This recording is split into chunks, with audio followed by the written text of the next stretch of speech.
मी जे व्हिडिओ बनवतोय ना ते तुम्हाला कधीच जमणार नाही.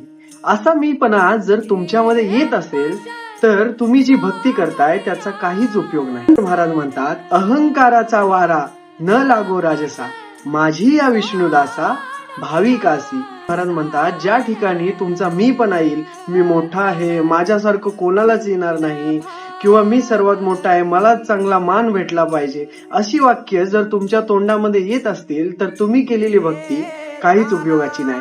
ज्या ठिकाणी तुम्ही गर्व कराल त्या ठिकाणीच ही भक्ती तुमची संपून जाईल. देवाला मोठेपणा कधीच आवडत नाही. देवाला आवडते ती म्हणजे नम्रता आणि खरं वागणं.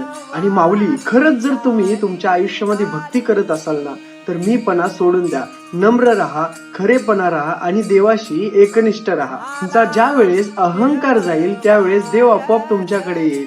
याकरता अहंकार बाळगू नका आणि देवाचं नामस्मरण करा. रामकृष्ण हरी.